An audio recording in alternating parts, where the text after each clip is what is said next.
Entonces, les voy a compartir pantalla. Por favor, cuéntenme si la ven. Vale, perfecto.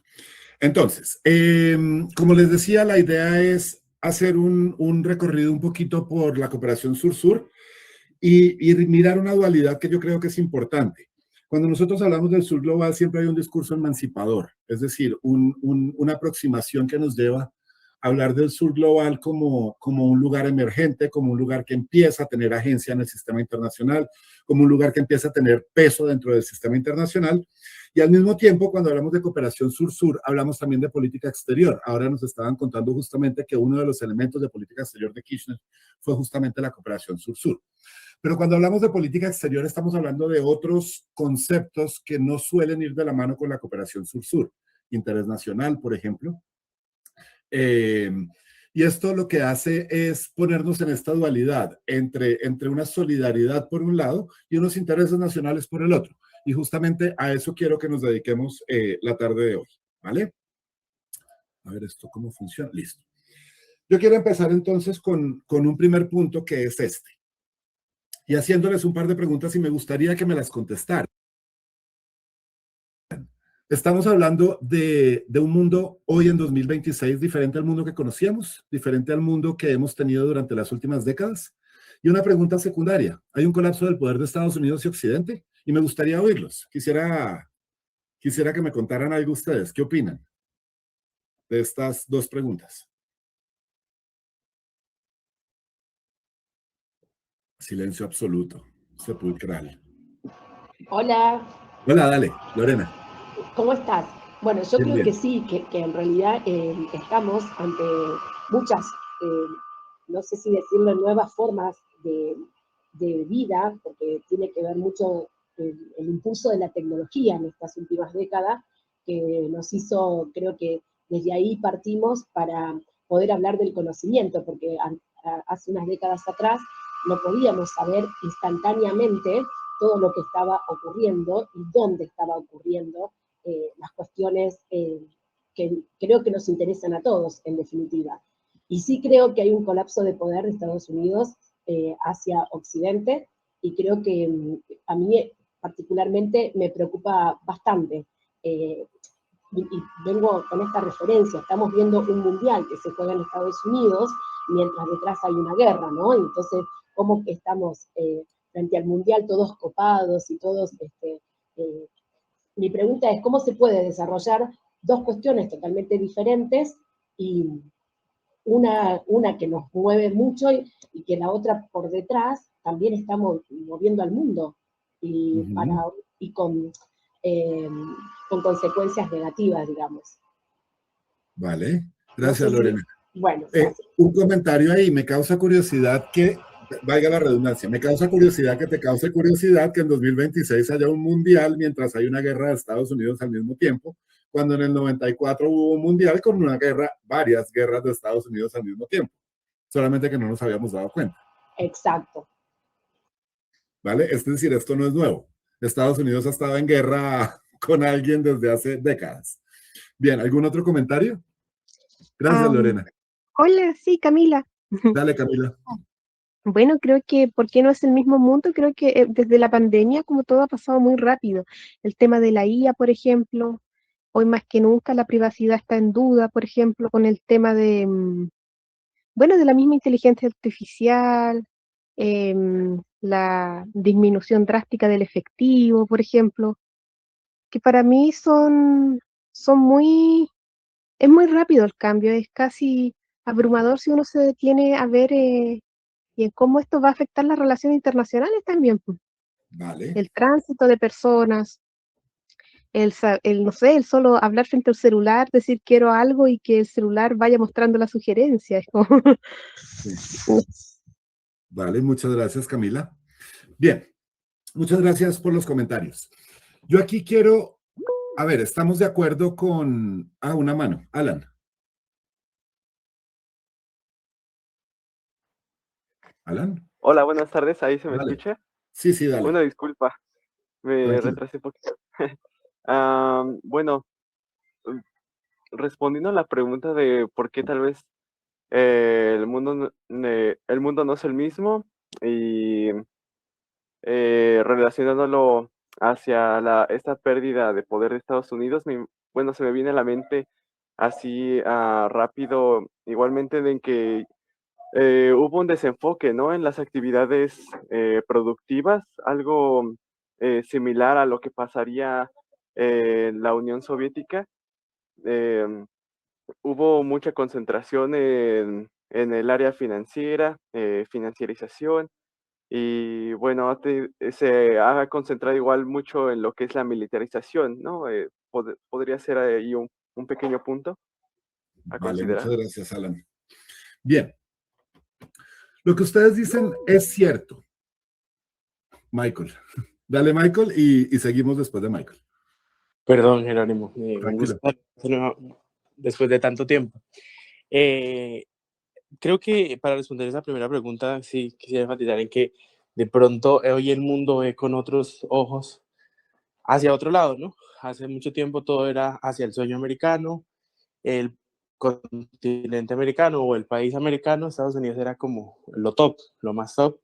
Y hoy los países ven la necesidad de buscar un nuevo socio, de tener un aliado estratégico, y vemos como también el tema geopolítico con Asia y principalmente China y su ruta, la nueva ruta de la seda, empieza a tomar y abarcar mucho más poder o más predominancia en el caso de Sudamérica, por ejemplo.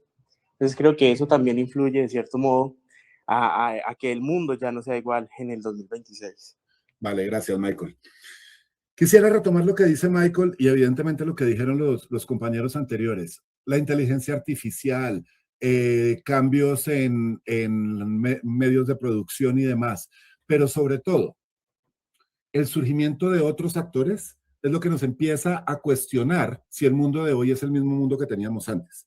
Si nosotros nos devolvemos un poco en el tiempo, nos vamos a dar cuenta que en los 70 se crea un grupo que es el grupo de los países grandes que toman decisiones importantes en el sistema internacional.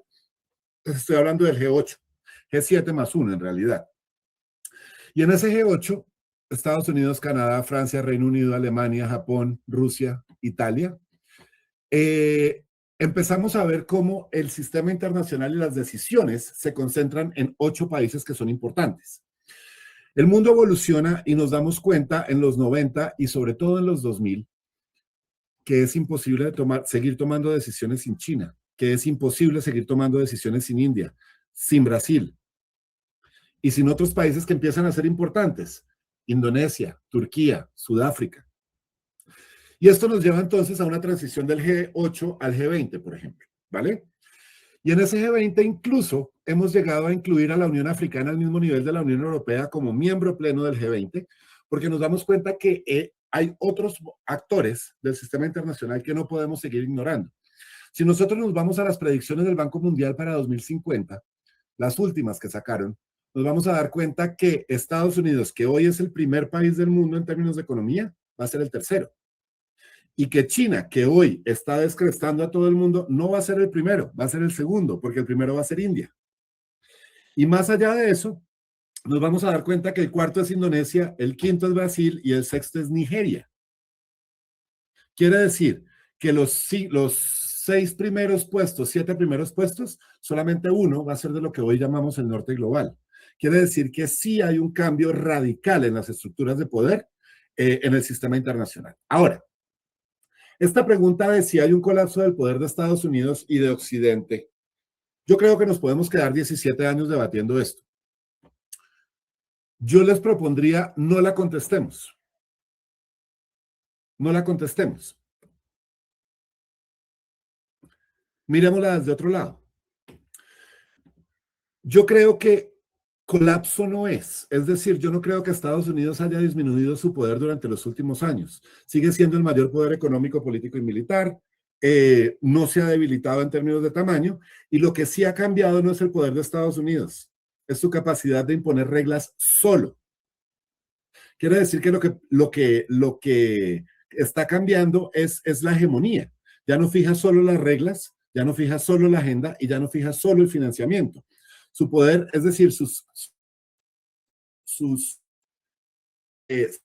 fue la palabra, sus recursos de poder siguen iguales, pero su capacidad de influencia sobre el resto es lo que está cambiando. ¿Por qué? Porque hay otros actores que influencian, deciden y cuestionan y la obediencia automática se terminó. Pero lo curioso es que no es porque Estados Unidos está descendiendo, es porque hay otros actores que están subiendo y en consecuencia, en relación con Estados Unidos, estamos teniendo un relacionamiento diferente entre estos otros actores y Estados Unidos. Y aquí es cuando surge lo que estábamos hablando, el surgimiento de potencias emergentes, China, India, Turquía, Brasil, Sudáfrica. Cada una construye su circuito y alianzas, ahora sin pedir permiso. Y lo interesante es que ya no es un mundo sin centro, es un mundo con varios centros. Ya el único centro que teníamos, que era Estados Unidos, no es que esté cayendo, es que es ahora uno de los múltiples centros que empezamos a ver. Y lo curioso es que pasamos no solamente a diversificar estados, sino a diversificar actores. Es decir, los territorios de los estados cooperan por su cuenta. Hay surgimiento de otros actores no estatales como actores subnacionales, como la academia, como empresas privadas. Y estos actores no estatales se empiezan también a adaptar a esta nueva realidad con otros focos en el sistema. Nosotros hablamos aquí, o vinimos a hablar hoy de cooperación y de cooperación sur-sur. Pero resulta que la cooperación sur-sur no es más que una de las partes o de las fórmulas de cooperación que hay. Yo quiero que ustedes miren esto.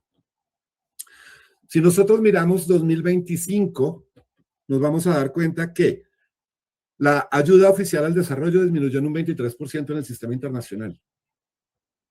Que Estados Unidos solamente disminuyó el 57% del aporte que hacía para la ayuda oficial al desarrollo. Ustedes vieron el cierre de USAID y todas las modificaciones que ha hecho Trump.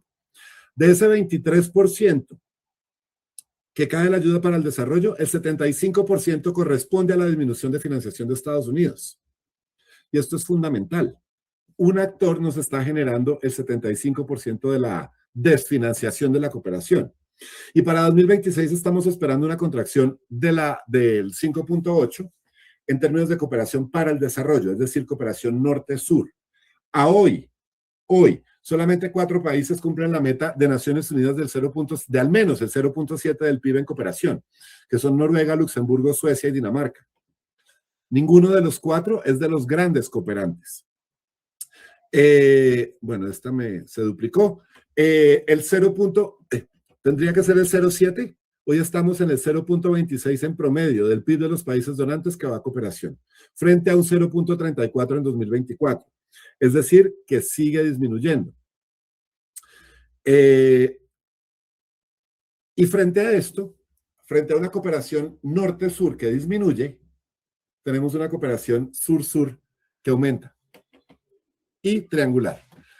En ese orden de ideas, después de muchos años de decadencia en términos de crecimiento más bien, el año pasado la cooperación sur-sur y triangular sur-sur y triangular en América Latina subió el 10%, representa el 75% de toda la cooperación en América Latina y solo la triangular se duplicó. Esto significa que lo que tenemos son 2 fenómenos simultáneos. Una cooperación norte-sur que disminuye, una cooperación sur-sur que aumenta, y esto tiene que ver con la disminución del poder relativo de Occidente y Estados Unidos particularmente en el sistema internacional y el aumento del poder relativo de otros actores del sur global en el sistema internacional. Yo quiero que miremos esto, los recortes, y esto nos lleva a un síntoma medible en términos de cooperación. Hasta el año pasado, Estados Unidos fue el primer cooperante a nivel mundial, siempre lo fue. Hoy el primer cooperante es Alemania, por muy poco, 29.1 millones versus 29 millones de Estados Unidos. Pero Alemania se convierte en el primer donante en la historia. Estados Unidos, como les decía, una disminución del 56.9%, que es el mayor recorte de un solo donante jamás registrado en el planeta. El tercero es el Reino Unido, con 17.2 millones, un poquito más de la mitad de lo que dan Alemania y Estados Unidos. Es el tercer mayor donante. Cuarto, Japón, que tiene una presencia muy, muy fuerte en Asia y África, pero también tuvo una disminución del 6%. Y quinto, Francia, que tuvo una disminución del 11%, y que está en el puesto 11 entre donantes por esfuerzo relativo del PIB. Entonces, lo que estamos viendo acá es que los 5 mayores donantes del mundo, en términos de dinero, norte-sur, están disminuyendo el dinero que están dando a cooperación internacional. En consecuencia, esos 5 de los que les hablaba explican el 95.7, hoy no puedo leer números, 95.7 de toda la caída de la ayuda oficial al desarrollo en 2025. Y aquí es donde creo yo que está el punto importante, y es que ese vacío que están dejando es exactamente el espacio que la cooperación sur-sur está empezando a ocupar, ¿vale? Al no tener los recursos económicos disponibles, ahí es cuando otras opciones de cooperación empiezan a ser importantes. Bien. Y esto quiero que quede claro, y es que yo creo que el declive de Estados Unidos no empieza cuando pierde poder, empieza cuando otros dejan de seguirlo y de necesitarlo. Y aquí es el punto fundamental. Cuando Estados Unidos suspende USAID o gran parte de USAID, las implicaciones fueron brutales. Yo me acuerdo que gran parte de los antirretrovirales contra el VIH que se daban en países como Uganda, incluso países como Sudáfrica, Sudán del Sur, Eswatini, Lesoto, Zambia, venían de cooperación con Estados Unidos. El corte de la cooperación de USAID significó que en países como Eswatini o Lesoto, el 97.5 de los recursos que se destinaban a antirretrovirales desaparecieron. Quiere decir que países con 30-40% de población infectada de VIH, de un momento a otro dejaron de tener antirretrovirales. ¿Y esto qué implica en términos de salud pública? ¿Esto qué implica en términos poblacionales incluso? Una amenaza directa. Estados Unidos suspende, pero la necesidad continúa. Y como Estados Unidos suspende, ya no hay necesidad de seguirlo. Ya no se necesita. Y ahí es cuando tenemos otras opciones. ¿Cuáles son esas otras opciones? Y es que cuando los países, cuando otros estados dejan de necesitar a Estados Unidos, deben construir algo propio. Y ahí es cuando la cooperación sur-sur ofrece una arquitectura alterna.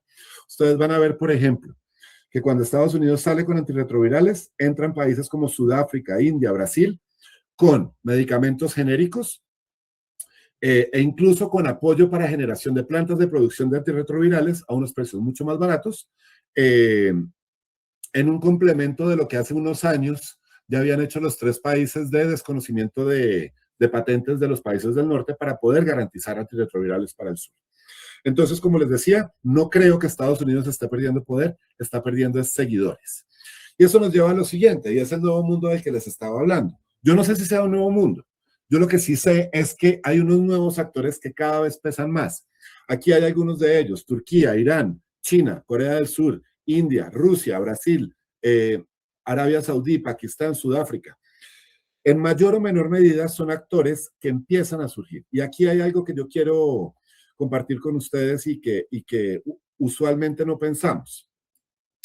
Cuando nosotros hablamos de potencias emergentes o países emergentes o llámenlos como los quieran llamar, en últimas lo que estamos hablando evidentemente de un crecimiento económico, estamos hablando de una mayor posibilidad de influencia en el sistema internacional, pero de lo que estamos hablando también es de países del sur global que comparten 3 cosas con nosotros: vulnerabilidad, retos y dependencias frente al desarrollo. Aquí no estamos hablando de una categoría homogénea, aquí no estamos diciendo que Burundi y Brasil sean lo mismo o que Argentina y Bután sean lo mismo, no estamos diciendo eso.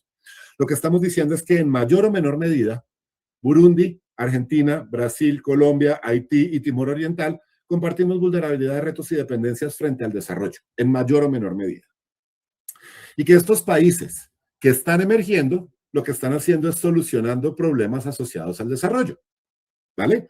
En ese orden de ideas, como los problemas asociados al desarrollo son similares, porque las vulnerabilidades, retos y dependencias son similares, el hecho de que un país solucione un problema implica que puede transferir ese conocimiento a otro país, no para que lo copie, para que se adapte a su propia realidad y podamos solucionar estos problemas asociados al desarrollo de los que les hablo. Un ejemplo.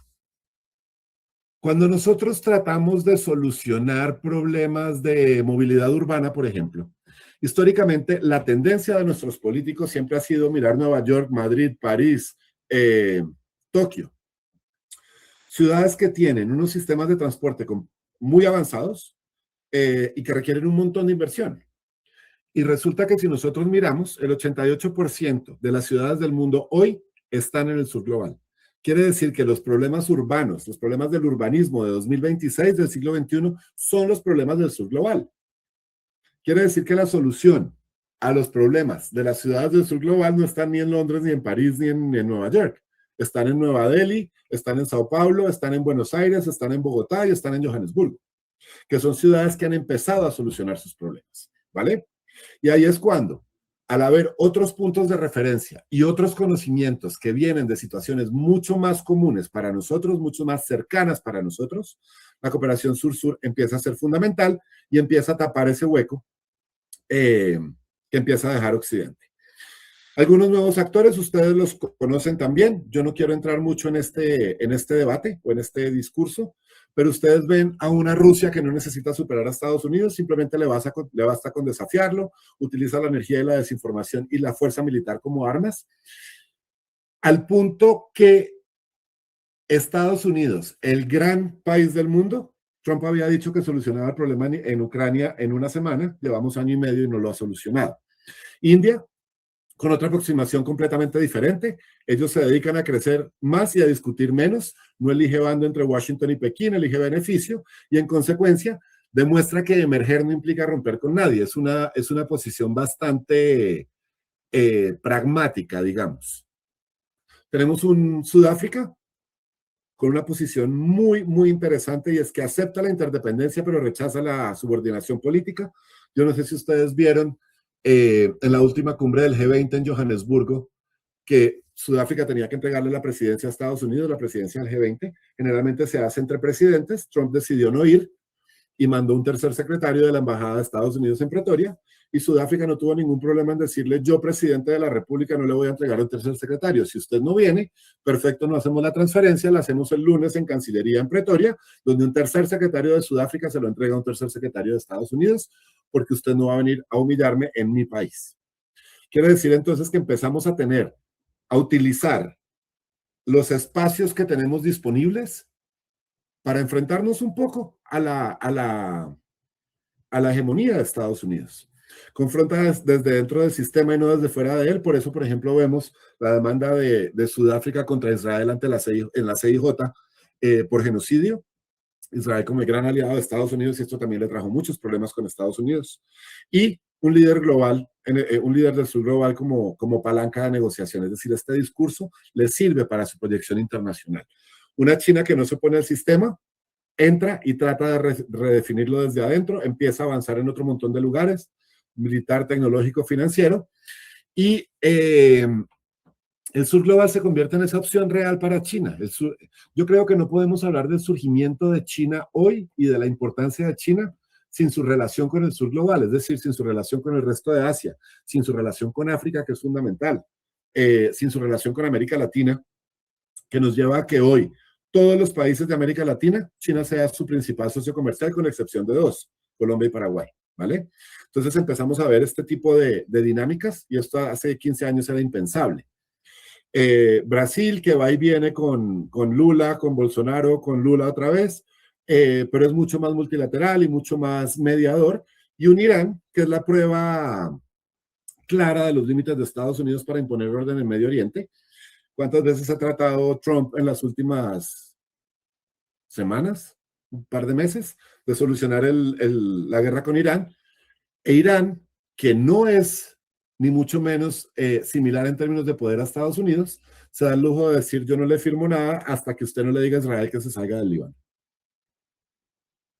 Entonces, cada sanción refuerza el relato contra Occidente, sobrevive al aislamiento con sus propios aliados y le dice a Estados Unidos, usted ya no viene a poner orden en el Medio Oriente. En el Medio Oriente hay otras dinámicas en este momento. Cuando ustedes suman todos estos 6 más otros, tenemos entonces lo que ya se llaman los nuevos actores. Y esto nos lleva a lo siguiente. Y es que el sur global ya no pide permiso, simplemente actúa. Y yo creo que esto es fundamental en términos de muchas dinámicas. Primero, lugares como el G20 y BRICS, hay una inclusión directa del sur global en la gobernanza económica internacional. El G20, por ejemplo, ha sido fundamental, y este último en Johannesburgo fue fundamental, porque Sudáfrica finalmente pudo poner unos temas que Estados Unidos no le había dejado poner. En ese orden de ideas, toda la declaración final fue aprobada por 18 de los 20, con excepción de Estados Unidos, que no fue, y de Argentina, que se abstuvo. En ese orden de ideas, temas como alivio de la deuda, temas como cooperación, temas como transición energética, etcétera, etcétera, que son temas importantes para el sur, pudieran llegar al G20 porque los países grandes del sur global que hacen parte de ese G20 los llevaron. 2, bloques. Nos empezamos a dar cuenta que ASEAN empieza a funcionar como bloque, Unión Africana empieza a funcionar como bloque, la CELAC ahí va más o menos, pero a lo que voy es que ya no hay una cumbre, por ejemplo, Etiopía-Unión Europea, o una cumbre, no sé, Nigeria-Brasil, o una cumbre Mozambique-China. Tenemos la cumbre China, Unión Africana. Tenemos la cumbre Brasil, Unión Africana. Tenemos la cumbre Unión Europea, Unión Africana. Y esto, evidentemente, si los países independientes solos están creciendo en términos de poder, cuando se juntan, crecen aún más y pesan aún más. Y esto es una herramienta que está utilizando el sur global. Y estos bloques, además, vamos a ver más adelante, se convierten en espacios naturales de cooperación sur-sur. Un cambio en el orden, como hablábamos desde el principio, y es que aceptamos la interdependencia, pero rechazamos por completo la subordinación. Cada vez más se rechaza la subordinación, y esto nos lleva a la cooperación sur-sur. Y es que el sur genera un cambio bien interesante. Históricamente el sur había sido el receptor de cooperación en el planeta. Y nos damos cuenta, con esa solución a los problemas asociados al desarrollo, es decir, a las vulnerabilidades, retos y dependencias, que el sur no solamente sigue como receptor, sino que se convierte en donante, en oferente para solucionar problemas asociados al desarrollo. Y en ese orden de ideas, lo que vamos a ver es que muchos países empiezan a entrar en esa dualidad de ser donante y receptor al tiempo. Donante en los temas en los que saben y han solucionado problemas, receptor en otros temas donde otros países tienen más experiencia. Y como les decía, un giro hacia otros actores. El Estado central ya no es el único que organiza el sistema internacional, sino que tenemos empresas, universidades, entes territoriales, ONGs, etcétera, etcétera. Y esto nos lleva al punto con el que empecé la charla de hoy. Bueno, me quedó mal el título. Bueno, no importa. Solo para tener un repaso breve, porque yo asumo que ustedes ya saben qué es la cooperación sur-sur. Hay muchas más características, pero yo quiero que tengamos 4 muy claras. La primera de ellas es la horizontalidad. Cuando nosotros miramos la cooperación norte-sur, nos damos cuenta que la gran mayoría de esa cooperación surge de la oferta del oferente y no de la demanda del demandante. Hay un ejemplo que a mí me gusta mucho aquí en Colombia, y es que cuando Juan Manuel Santos estaba en las negociaciones de paz con las FARC en La Habana, Estados Unidos le dijo al gobierno colombiano, mire, voy a donarle 27 helicópteros de guerra. Y Colombia le dice, no, yo no necesito 27 helicópteros de guerra, estoy firmando la paz, estoy construyendo toda la política pública del Estado en torno a la paz. Y Estados Unidos le dice, sí, pero le voy a donar 27 helicópteros de guerra. Los dona y a Colombia le toca adaptar su política pública a estos 27 helicópteros con muchas preguntas adicionales. ¿Quién entrena a los pilotos? Estados Unidos. ¿Quién nos vende los repuestos de los helicópteros? Estados Unidos. Esa oferta surgió por la oferta del oferente, no por la demanda del demandante. En términos, por ejemplo, de desplazados o de migrantes venezolanos en Colombia o lo que ustedes quieran. Noruega dice, les voy a dar $5 millones única y exclusivamente para el rubro X. Y la cooperación se da por la oferta del oferente.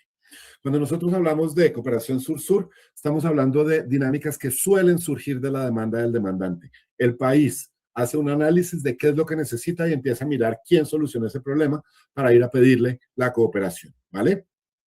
Eso nos lleva entonces a unas relaciones que, si bien no son horizontales o simétricas, porque evidentemente el poder de Brasil y de Haití son completamente diferentes, sí hay una percepción de horizontalidad o de ausencia de jerarquía formal entre donante y receptor.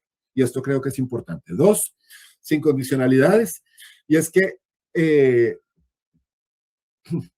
Colombia ha tenido que lidiar, y uso a Colombia porque estoy acá, evidentemente. Hay otro montón de ejemplos. Colombia ha tenido que lidiar con algo que se llama la certificación de Estados Unidos en la lucha contra las drogas. Cada año el gobierno de Estados Unidos decide si lo que ha hecho Colombia en términos de lucha contra las drogas es suficiente o no. Y en consecuencia lo certifica o lo descertifica. Y si lo descertifica, hay unas consecuencias importantísimas en términos de apoyo, de ayuda, de cooperación, de dinero, etcétera, etcétera. La cooperación sur-sur, por el contrario, no suele ir acompañada de condicionamientos. Yo doy la ayuda o la recibo sin exigencia de reformas de política a cambio de esta cooperación por parte del país donante. Generalmente esas condicionalidades no aparecen. 3, hay una percepción de respeto a la soberanía de los asuntos internos de cada estado, un principio heredado de Bandung, que se traduce en una injerencia en asuntos internos. Esta cooperación no suele traer, yo le doy la cooperación, pero usted tiene que hacer X, Y y Z, ¿vale? Y por último, hay un elemento que es bien importante, y esto lo podemos discutir también si quieren.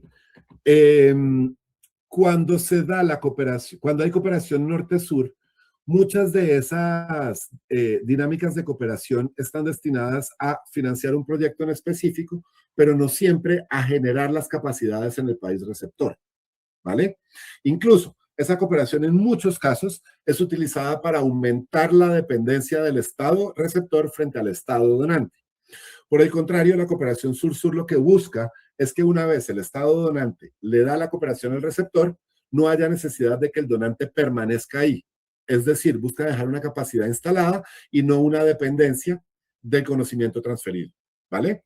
En consecuencia, se mide en capacidades qué tanto aprendió el otro y qué tanto es capaz de hacer lo que yo le enseñé, y no en estos formatos interminables de en qué se gastó la plata, dónde está el recibo, justifiquen este gasto, etcétera, etcétera, porque cuando nos dan plata, tenemos que decir en qué nos gastamos esa plata. Cuando nos dan conocimiento, usamos el conocimiento, nos apropiamos de él, lo adaptamos a nuestra realidad, y ese básicamente es el objetivo del donante. Esto nos lleva ahora sí a la dualidad con la que empecé la charla de hoy. Y la dualidad es justamente esa doble aproximación donde la cooperación sur-sur opera como discurso por un lado, discurso emancipador, y otro como instrumento de política exterior. Es decir, por un lado, lo bonito, lo que yo llamo el mundo de ositos cariñositos y arcoíris, y por el otro lado, lo duro, el poder duro de la política exterior y en consecuencia del interés nacional de los estados. Cuando hablamos de discurso emancipador, evidentemente solidaridad entre países del sur, frente al modelo donante-receptor tradicional que genera dependencias. Hay una legitimidad política que se presenta como una alternativa ética a la ayuda condicionada, el lenguaje de Bandung y de cooperación técnica de países en desarrollo, que de hecho fue allá en Buenos Aires, y hay un vocabulario compartido de horizontalidad, respeto y apropiación sin condicionalidades externas. Todo esto hace parte del discurso del sur global, evidentemente, pero la cooperación sur-sur tampoco es flores y arcoíris.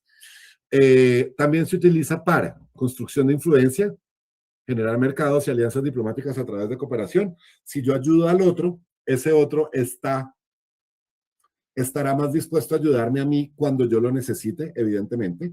Si se generan dependencias tecnológicas o comerciales encubiertas bajo un lenguaje de horizontalidad, esto no implica que la vuelva falsa, simplemente la vuelve política, y es que cualquier relación internacional es política y hay unos intereses particulares de por medio. Y yo creo que aquí el reto analítico entonces es distinguir cuándo predomina cada cara en un caso concreto. Este tema de la cooperación sur-sur como instrumento de política exterior es el que aparece recurrentemente en las iniciativas de cooperación sur-sur de China. Y yo creo que cuando uno mira a China, que claro, hay un uso de la cooperación sur-sur político indiscutible, pero creo que cuando uno mira la cooperación sur-sur de China con países del sur global, los autores y los analistas suelen confundir tres cosas. Una cosa es cooperación sur-sur, otra cosa es comercio y otra cosa es inversión. Y suelen hacer esto, ¿vale? Que claro, pueden ir de la mano y la cooperación sur-sur puede llevar a mayores oportunidades de negocio y este tipo de cosas, pero son tres dinámicas distintas que creo que vale la pena mencionar. Ahora, para América Latina, ¿esto qué significa? Según datos del Sistema Integrado de Datos para América Latina sobre cooperación sur-sur y triangular, América Latina tiene 10.432 iniciativas de cooperación sur-sur y triangular acumuladas desde 2007. De ellas, o más bien, 914 en 2023 frente a 833 en 2022 y empezamos a ver el aumento, con 135 países del sur global involucrados, es decir, 135 países afuera de América Latina que están teniendo contacto con América Latina. Esos son casi todos. Y hay 2 países que tienen más de 2.000 iniciativas históricas de cooperación sur-sur. ¿Se atreven a decirme cuáles son?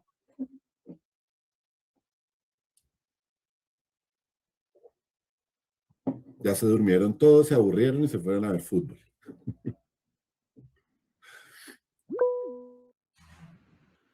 ¿Se atreven a decirme cuáles son? Michael, hágale. Yo creería que de los con más iniciativas históricas, creería que Perú. No sé si me... Perú, ¿y el otro? Apúntele al otro.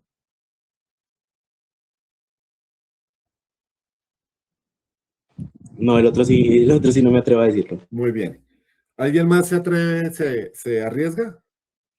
Brasil, Colombia. Brasil y Colombia, dice Tania.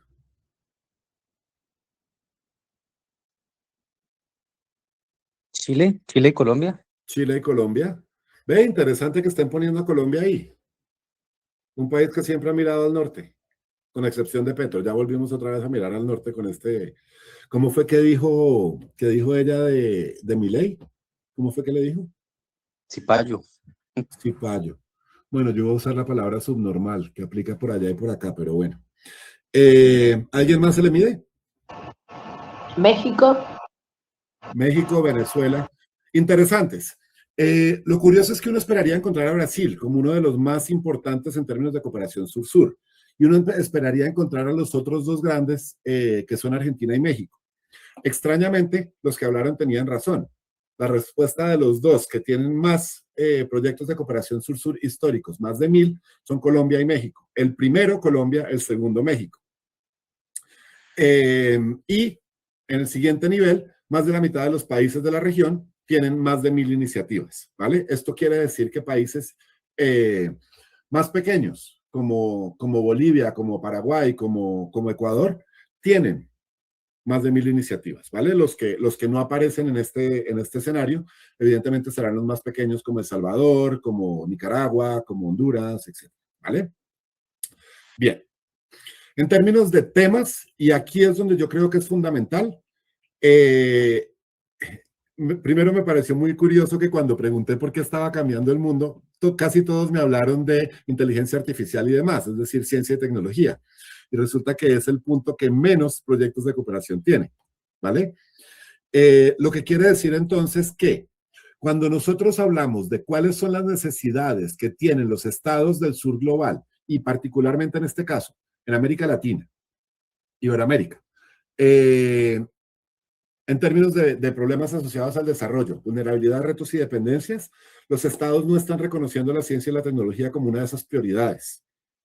Las prioridades que están reconociendo son salud, producción de alimentos, es decir, seguridad alimentaria, educación y medio ambiente, que son los 4 primeros renglones de los proyectos de cooperación, con más proyectos de cooperación en la región, ¿vale? Y esto quiere decir entonces que puede haber diferencias entre lo que percibimos nosotros como lo que está moviendo al mundo y lo que los estados perciben como sus necesidades de política pública y sus necesidades frente al desarrollo, ¿vale? Bien. Y aquí una mirada a otra dinámica. Nosotros generalmente hablamos de cooperación sur-sur, pero creo que la cooperación triangular también es importante. ¿Por qué?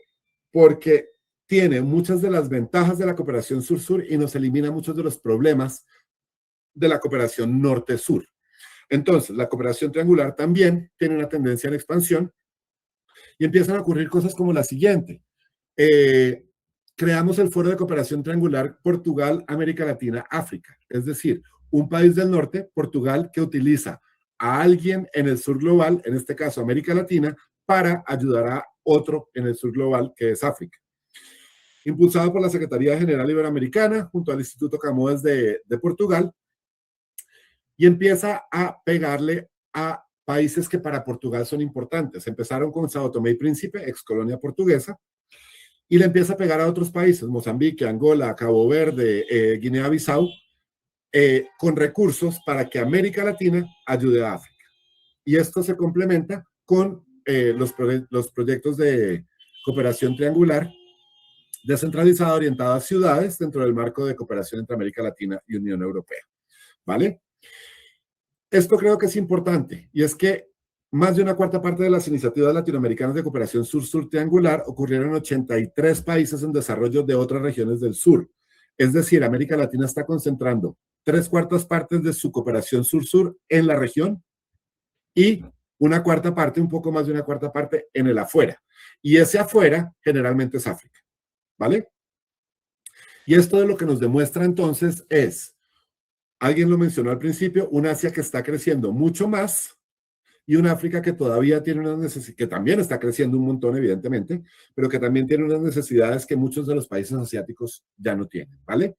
Y eso hace que, a pesar de que nuestras políticas exteriores no sean particularmente tendientes a mirar a África, las políticas de cooperación sur-sur de países de América Latina y el Caribe sí tienden a África. Y ahí hay un tema bien interesante, y es que nosotros aquí en lo que llamaría yo la América Latina, más bien Iberoamérica, los que hablamos español y portugués, tal vez con excepción de Brasil y Cuba, tendemos a sentirnos muy lejanos, al menos en la cabeza, a África. Argentina tuvo iniciativas como la ZPK y este tipo de cosas, pero aún así la política exterior argentina, con algunas excepciones, nunca ha mirado de forma seria, consistente a África. El Caribe sí. Entonces, cuando nosotros hablamos de América Latina y el Caribe, muchas veces los que tienen contacto con África son los del Caribe, el CARICOM. ¿Por qué? Porque estamos hablando de poblaciones de más del 96% de descendencia afrodescendiente. Y tenemos una relación muy fuerte, CARICOM-Unión Africana, ¿vale? Bien. Les quiero contar un par de cosas para que ustedes vean los alcances que puede tener una política pública que incluye política exterior cuando tenemos claridad frente a cuáles son los intereses del Estado frente al resto del sur global. En este caso, les voy a hablar de la política, de la estrategia África, la estrategia Colombia, me quedó mal, estrategia Colombia-África 2022-2026. Quiero contarles un par de cosas. En toda la historia de la República de Colombia, ningún presidente de la República ha visitado África. Ernesto Samper, bueno, visitaron África en condición de presidente de la República, ¿vale? Ernesto Samper estuvo en un par de países de África, no como presidente de Colombia, sino como presidente de los no alineados, ¿vale? Y durante mucho tiempo, la presencia diplomática colombiana en África fue casi inexistente. Teníamos 3 embajadas, Egipto, Kenia y Sudáfrica. Y la de Sudáfrica a partir del 94, antes eran Egipto y Kenia. Y con una ceguera absoluta frente a la importancia de las embajadas. La de Egipto está porque Colombia participa, es uno de los 2 países que todavía tiene tropas en el Sinaí, en la misión de paz de Naciones Unidas en el Sinaí, junto con Fiji. Y la de Kenia la han tratado de cerrar 72 veces. Yo me acuerdo tener conversaciones con el presidente Uribe, expresidente, qué felicidad poder decirle expresidente, con el expresidente Uribe, que decía, ¿yo para qué quiero una embajada en Kenia? Y yo le decía, mire, presidente, yo de matemáticas no sé mucho, pero la embajada en Kenia le cuesta a usted $1 millón al año. En Kenia está en el Programa de Naciones Unidas para el Medio Ambiente y el Programa de Naciones Unidas para los Asentamientos Humanos, además de ser, junto a Etiopía, 2 de los focos de desarrollo y de crecimiento económico en África Oriental. Gracias a los 2 programas de Naciones Unidas que hay en Kenia, en ese momento le entraban a Colombia $100 millones al año para salvar árboles en el Amazonas, en el Chocó y en el Catatumbo. Le dije, yo no sé mucho de matemáticas, pero creo que $100 millones es bastante más que $1 millón. Yo de usted no la cerraría, ¿vale? Pero entonces ustedes empiezan a ver esa miopía histórica de nuestros gobiernos frente a una África que es percibida como la pobre, como la que no tiene nada que aportarnos, etcétera, etcétera. En términos de estrategia Colombia-África, se lograron consolidar en 4 años 143 proyectos de cooperación sur-sur con 19 países africanos, 4 giras oficiales de vicepresidencia y 32 agencias del Estado colombiano. Y creo que ese fue uno de los grandes logros de la estrategia, y es que logró articular el accionar de 32 entidades del Estado colombiano. Se reunían una vez a la semana, todas las 32, viernes 9 de la mañana, a compartir qué habían hecho durante esa semana en términos de implementación de la estrategia África, ¿vale? Y Colombia gestionó con actores externos del norte 1.088 millones de dólares para cooperación sur-sur Colombia-África.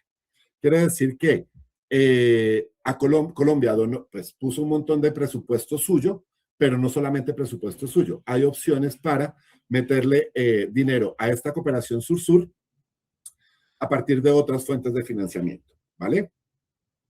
Bien, y aquí quiero que miremos un par de cosas, no solamente de la estrategia Colombia-África. Por ejemplo, yo les dije a ustedes que los estados dan en la medida en que van solucionando problemas. Hay dos temas en los que Colombia es no experto. Es tal vez el país que más sabe en el planeta entero en estos dos temas. El primero de ellos se llama control de drogas. Y Colombia es el país que más sabe de control de drogas porque llevamos no sé cuántos años, no sé cuántas décadas produciendo drogas. Ese ha sido nuestro problema. Y como ha sido nuestro gran problema, hemos desarrollado unas fuerzas armadas y militares capaces de lidiar con eso, ¿vale? ¿Qué saben? Ahí es cuando, por ejemplo, Estados Unidos se da cuenta que gran parte de la droga que viene de Sudamérica pasa por lo que se llama el Triángulo del Norte y después Mesoamérica, que es Mesoamérica todo lo que está entre México y Panamá. Entonces, Haití como punto de tránsito, Honduras, Guatemala, El Salvador, Nicaragua como punto de tránsito. Y lo que hacemos es cooperación triangular. Estados Unidos le da dinero a Colombia para que Colombia entrene en términos de control de drogas a los países de Mesoamérica. El programa es tan exitoso que Europa se da cuenta de este programa y le da plata. Europa, la Unión Europea, le da plata a Colombia para que Colombia entrene a los países de África Occidental, desde Nigeria hasta Marruecos, en interdicción de drogas. ¿Por qué? Porque la droga de América del Sur pasa por África Occidental para llegar a Europa. Y en ese orden de ideas, entonces, Colombia empieza a trabajar con lo que se conoció como el primer narcoestado, una categoría que le cabía a Colombia hace un par de décadas, de África, que fue Guinea-Bissau, y empezamos a tener una relación muy fuerte con ellos en términos de interdicción de drogas, de anticorrupción, etcétera, etcétera. A mí este caso de Brasil, la OEA, la ONU y Haití me gusta un montón porque nos demuestra cómo la cooperación sur-sur se sale de los estándares tradicionales de la cooperación norte-sur. Es decir, no vamos a funcionar con la misma rendición de cuentas, con los mismos resultados esperados que la norte-sur. Les cuento la historia. Terremoto de Haití de 2010. ¿Se acuerdan que todo Puerto Príncipe quedó destruido? El Estado haitiano incluso colapsó durante un par de meses. Esto era un caos absoluto. Y ahí es cuando hay una división del trabajo entre la OEA y Naciones Unidas. Naciones Unidas se encarga de todo el aparato, de toda la dimensión política, de negociación, de mediación, de cómo reorganizamos el Estado, etcétera, etcétera. Y la OEA se encarga de la dimensión militar, es decir, de cómo garantizamos el orden público en un Estado cuyo gobierno casi que colapsó con el terremoto. Y la violencia estaba generalizada en Puerto Príncipe. Claro, todo se había caído, no había empleo, no había forma de conseguir dinero, había saqueos, etcétera, etcétera.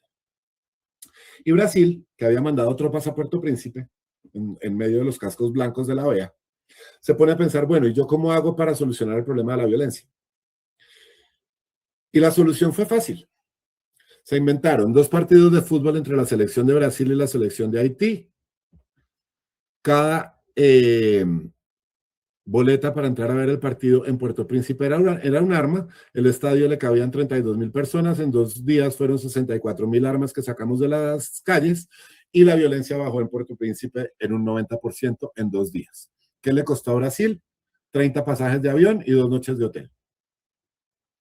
Y solucionaron en gran medida, claro, después hay que mirar las causas, pero solucionaron la violencia inmediata, ¿vale? Entonces, esto lo que nos muestra es que la cooperación sur-sur es mucho más flexible, es mucho más versátil, ¿vale? El otro tema en el que Colombia, y esto debió ir en la diapositiva anterior, pero bueno, vengan, yo les puedo pedir un favor, podemos hacer un receso de 3 minutos. que me tomé 42 cafés porque estoy en Colombia y si no tomo café no funciona. Y tengo que ir al baño. Nos vemos en 3 minutos. Ya vuelvo.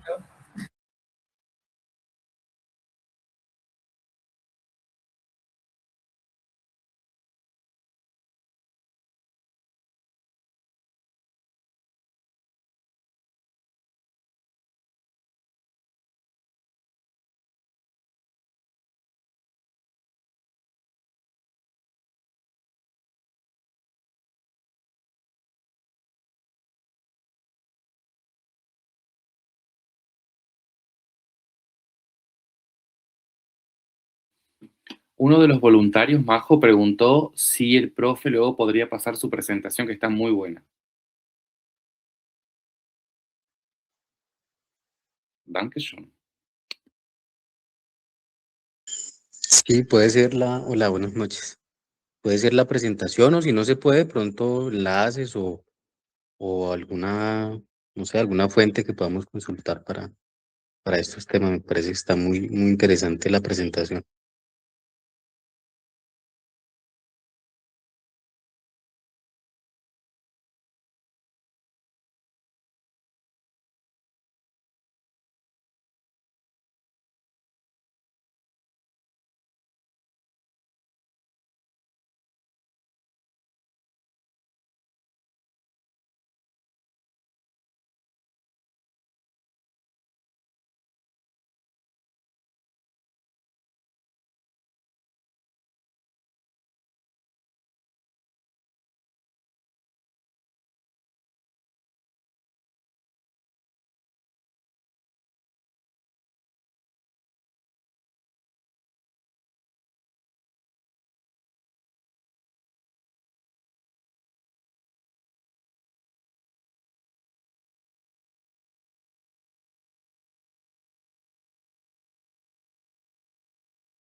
Muy bien, muchas gracias. Ustedes allá toman mate, aquí tomamos café y saben que uno sin mate y sin café no funciona en la vida. Muy bien. Les decía antes del descanso 3 minutos, pero bueno.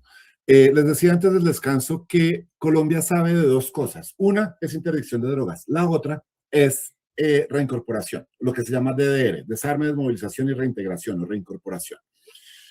Y sabe esto porque tenemos 60 años de conflicto armado y hemos tenido un montón de programas, de procesos de paz y de programas de reincorporación a la vida civil de excombatientes.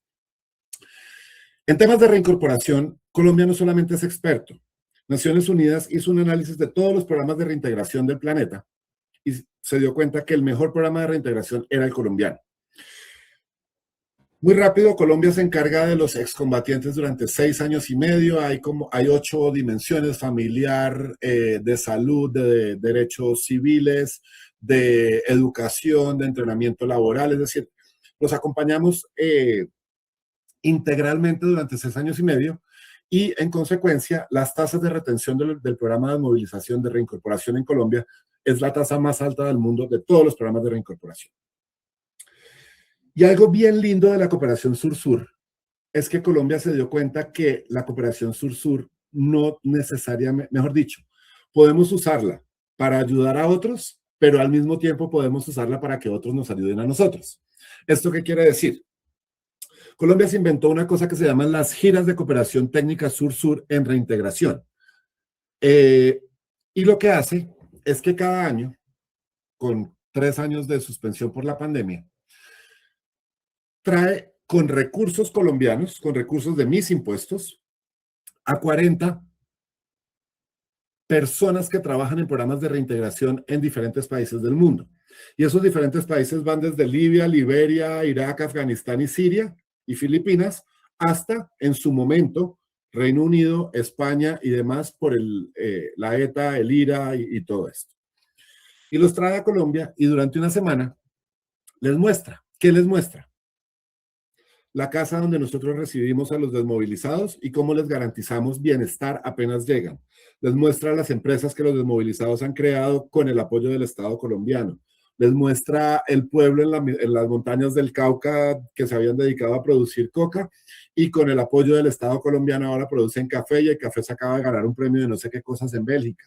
Les mostramos todo lo que hacemos con los desmovilizados. Incluso, anécdota, uno de los programas de apoyo a los desmovilizados tuvo que ver con, yo siempre me confundo, mujeres trans, personas que eran hombres durante su estancia en las FARC y cuando salieron hicieron la transición y ahora son mujeres trans.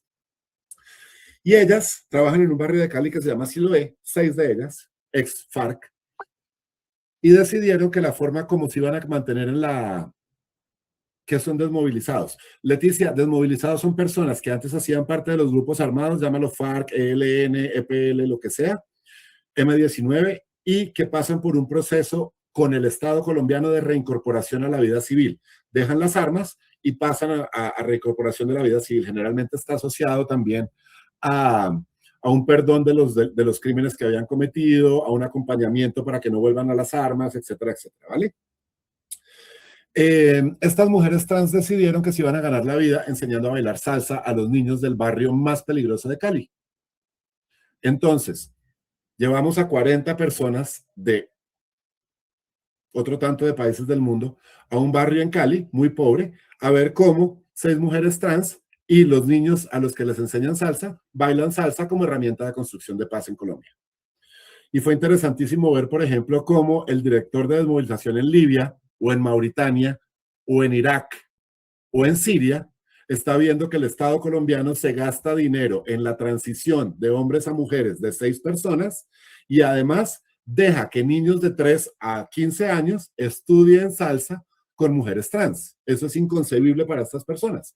Pero lo que les demuestra a ustedes es que estos proyectos de cooperación sur-sur lo que hacen es mostrarle cómo nosotros solucionamos un problema para que ellos vean y lo adapten a su propia realidad. Evidentemente ellos no van a pagarle la transición a 6 hombres para que sean mujeres trans, pero pueden utilizar la salsa como herramienta de construcción de paz. En Colombia uno de los grandes proyectos de construcción de paz tiene que ver justamente con diplomacia deportiva. Niños de zonas altamente golpeadas por el conflicto armado, por ejemplo, pasan 2 meses en Sudáfrica aprendiendo a jugar rugby, de tal forma que vuelven a Colombia y utilizan el rugby como herramienta para mantener a los niños fuera de los grupos armados, fuera de los grupos delincuenciales, etcétera, etcétera, ¿vale? Y esto se hace a través de programas de cooperación sur-sur. Hay otros actores importantes. Uno de los más importantes tal vez es IPSA, que es el diálogo sur-sur de India, Brasil, Sudáfrica, paralelo a BRICS, muy a pesar de que BRICS les ha quitado mucho protagonismo. Pero es bien interesante porque lo que hacen ellos es identificar en qué es bueno cada uno de los 3 países y empiezan a compartirse entre los 3 la información.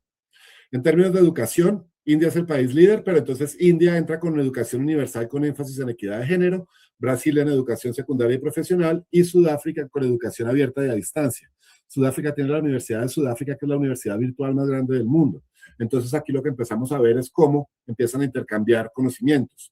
En ciencia y tecnología, por ejemplo, India comparte toda su investigación en VIH y nanotecnología, Brasil en malaria y oceanografía y Sudáfrica en tuberculosis y biotecnología. Nuevamente, cada país desarrolla soluciones frente a los problemas que tiene. Para India es VIH, para Sudáfrica es tuberculosis y empezamos a compartir esa información. Esta última era energía, yo dejé paz y seguridad, 1000 disculpas. Compartir información en términos de energía limpia, energías renovables, transición energética y muchísimo esfuerzo gubernamental en compartir información en energía eólica, de biomasa térmica, solar, biocombustibles y mareomotriz. ¿Con el objetivo de qué? De disminuir la dependencia del petróleo y de otros actores del sistema internacional. Y lo interesante es que esa cooperación no es solamente entre ellos 3. Esa cooperación empieza a salir a otros actores. Entonces se identifican lugares importantes o lugares estratégicos en Asia, África y América Latina. Y a esos lugares los adoptamos para hacer programas de cooperación con ellos. Y es una mezcla bien interesante porque hay financiación y el fondo IPSA ya tiene más de 10 millones de dólares para programas de cooperación, pero además mezcla cooperación en dinero para financiar programas de cooperación sur-sur. Es decir, funcionaría como la cooperación triangular, pero no hay un tercero. El donante de cooperación sur-sur es el mismo que financia. O más bien, el grupo de los 3 donantes son los que financian. Y en ese orden de ideas, Brasil se encarga de Haití, Sudáfrica de Guinea-Bissau, con apoyo de Brasil, India de Palestina, y se encargan también de Timor Oriental, que son como los países, digamos, foco de este proceso de IPSA. Yo les decía a ustedes que otros actores empiezan a ser importantes. Las ciudades empiezan a ser importantes. Por ejemplo, yo soy de una ciudad en la frontera de Colombia con Venezuela que se llama Cúcuta. Es la ciudad por la que entraron los 7 millones de venezolanos que han salido de Venezuela y han o entrado a Colombia para quedarse o transitado a través de Colombia para ir a Ecuador, Perú, Chile, Argentina, Bolivia, etcétera, etcétera. Es la puerta de entrada a Colombia. En este momento, creo que no hay una ciudad en el mundo que sepa más de atención a migración en masa que Cúcuta. En algún momento hubo más organismos de cooperación internacional humanitaria en Cúcuta que en el resto de Colombia combinado. ¿Listo? Y el desarrollo en Cúcuta es bien interesante porque a ellos, a la fuerza, les tocó aprender cómo coordinar 87 agencias de cooperación internacional que estaban en la ciudad para que no se repitieran las ayudas y los programas. A la fuerza les tocó conseguir financiación y capacidad en términos de médicos y demás para atender a 60,000 mujeres venezolanas que estaban llegando a Cúcuta al mes a dar la luz en la peor etapa de la crisis, porque en Venezuela no había hospitales. Y en Colombia esos hospitales los financia el municipio, no la nación. Les tocó averiguar cómo lidiar con 25,000 niños venezolanos que cruzan la frontera todos los días para estudiar en Colombia, porque en Venezuela no había colegios públicos. ¿Vale? Entonces, Cúcuta empieza a transferir conocimiento de cómo lidiar con migración en ciudades fronterizas. Ya tuvimos visita de Musina, creo que se llama la ciudad fronteriza entre Sudáfrica y Zimbabue, porque tienen problemas similares de migración entre Zimbabue y Sudáfrica. Se me olvida cómo se llama la ciudad en Turquía a través de la cual entran los refugiados sirios, y empezamos este proceso de cooperación ya no entre estados, sino entre ciudades. Hay un proceso que a mí me gusta mucho, que es el proceso de cooperación entre Bogotá y Johannesburgo.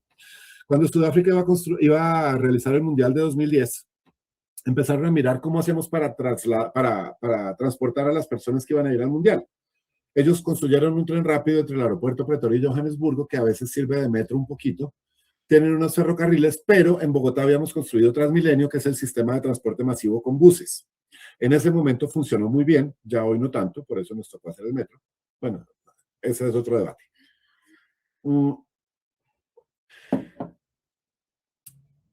Y lo que hizo Johannesburgo, Sudáfrica, en términos generales, fue empezar a mirar quién había solucionado el problema de transporte y vio que en Bogotá, en esa época, había unos buses rojos que habían solucionado el problema. Vienen y les transferimos toda la información. De tal forma que cuando Sudáfrica llega a Sudáfrica, empieza a implementar lo que se llama el Rea Vaya en Johannesburgo y después lo traslada en cooperación nacional, llamémoslo así, entre Johannesburgo y Pretoria y entre Johannesburgo y Ciudad del Cabo. Es decir, Bogotá facilita que Johannesburgo le enseñe cómo hacer un sistema de transporte masivo con buses a Pretoria y a Ciudad del Cabo.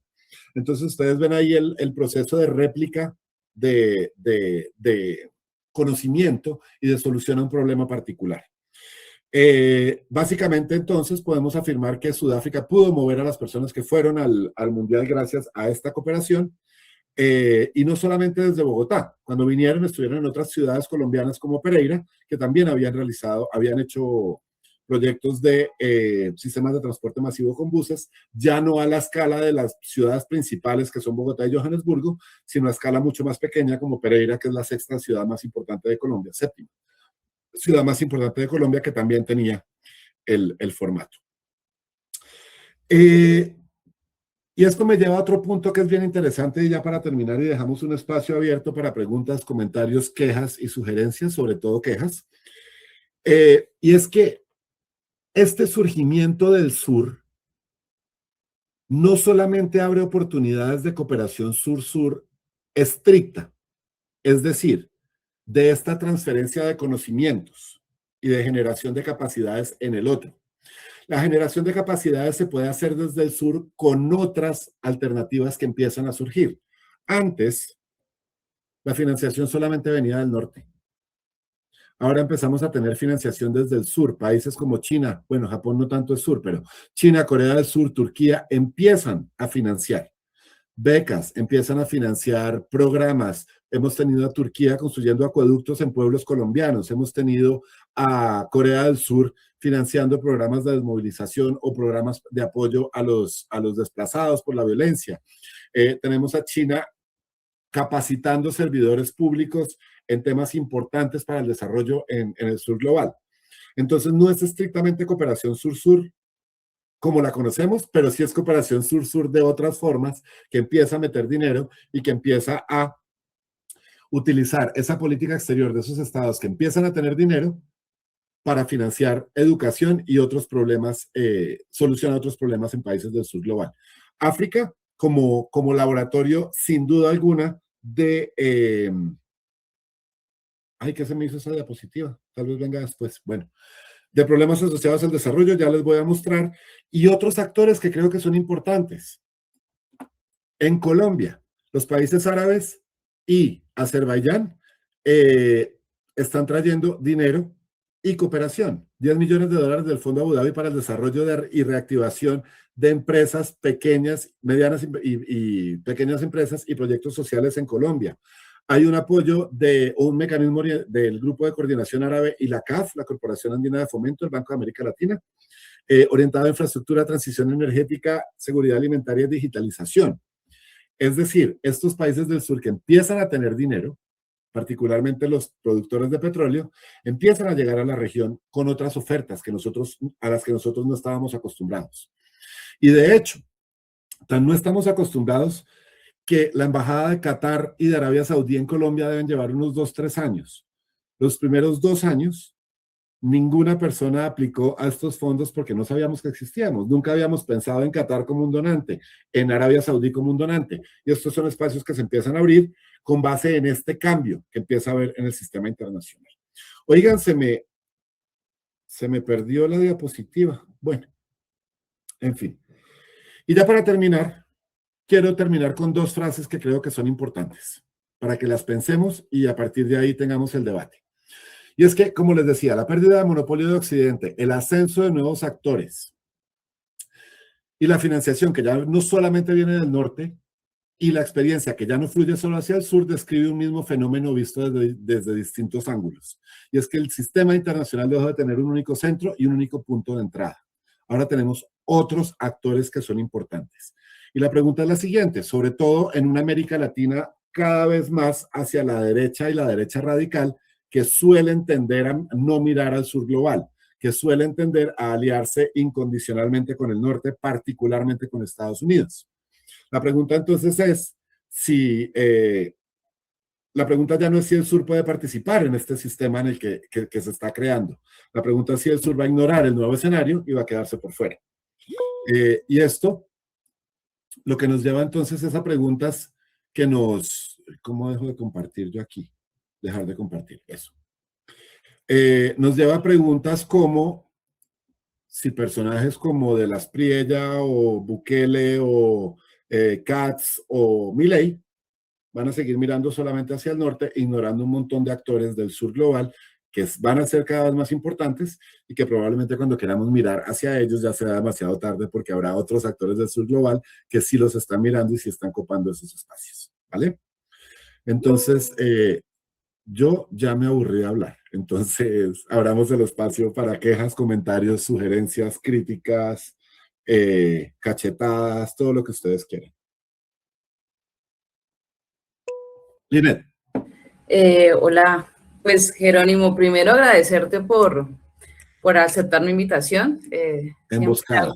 le hago emboscadas y Jerónimo abiertamente participa. Si tengo una queja, nos dejas, y yo creo que ese sentir, he hablado con algunos compañeros acá del observatorio, nos dejas con ganas de más. Entonces, como que es muy corto el espacio para un tema tan interesante y además tocas muchas cosas que yo desconocía, ¿sí? Tocas unos temas de reintegración. Yo con mi maestría en Payo, hay un tema como de visibilización de esas iniciativas y esos avances que hemos tenido, por ejemplo, en el país. Déjame te interrumpo ahí y te cuento una cosa y se las cuento a todos. En temas de visibilización es cierto que no se divulga, ¿vale? Pero también es cierto que, por ejemplo, si tú entras a la APC, que es la Agencia Presidencial de Cooperación en Colombia, tú encuentras el portafolio de